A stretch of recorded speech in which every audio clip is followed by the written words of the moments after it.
самодостаточный, уверенный, защищенный нашим государством и нашей властью, потому что я чту законы.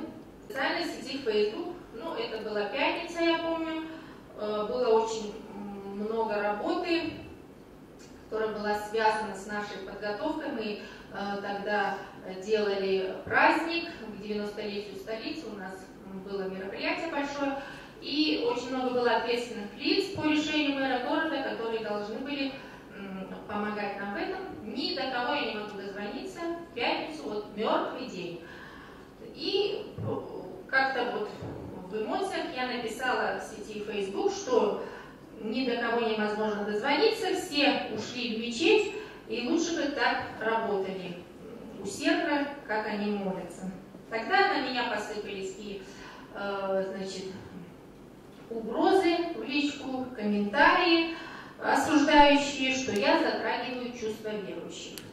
Но никто не хотел понять то, что чувства у верующих должны быть внутри их души и сердца, а не на государственной службе, где интересы государства и народа превыше их собственных интересов. И если уж государственный чиновник взял на себя обязательство сидеть в том или ином кресле, он прежде всего должен думать о работе, о своем долге перед налогоплательщиками, за счет которых он получает зарплату. Он должен оправдать надежды государства, надежды руководства страны, доверившей ему такую должность. А молиться, ради Бога, можно дома.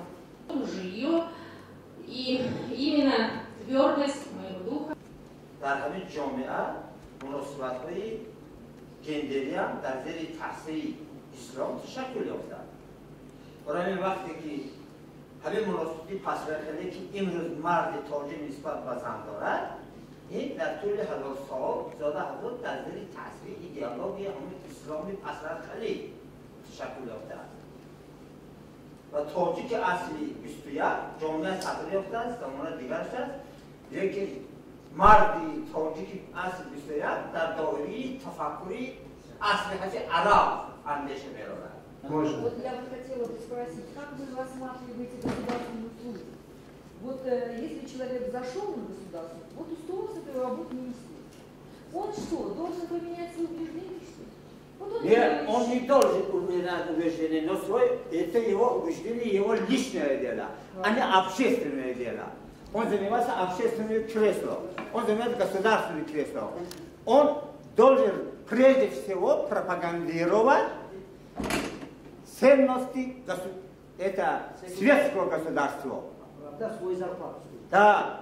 А если он сидит в кресле это светского государства и не пропагандирует ценности этих государств, что от этого? Государственная служба, она как-то абстрактная, я не понимаю, что это пропаганда. Нет. Я понимаю, что естественно... Своим поведением... Я еще не закончила разговор. Хорошо. Я не пришла и вообще... Я говорю, все остальные слушают. Если человек работает в Министерстве здравоохранения, то с моей точки зрения он должен организовать лечебный процесс в веренном ему учреждении и контролировать этот процесс в других учреждениях, которые подпадают под его юрисдикцию. Он не должен пропагандировать ценности светского государства, потому что он должен лечить, учить, организовывать, я не знаю... Подождите, да, вы, во-первых, отличаете государственное учреждение от чиновнических, это есть должность. И здесь Алим, я вот сегодня получает за эту зарплату, он должен сидеть на работе, а не ходить в мечеть. Извините, они до обеда грешат, после обеда замаливают свои грехи, потом еще идут в ресторан дальше пить и считают, что они имеют право там, принимать какие-то решения в отношении других людей, сидя в государственном кресле. Я не говорю о тех людях, которые сидят дома, им делать нечего, пусть хоть с понедельника до субботы в мечети сидят, мне безразлично это.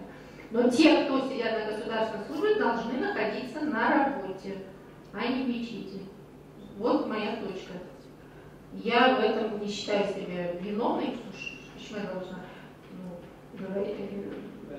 переживать и считать себя виноватой за то, что я сказала правду.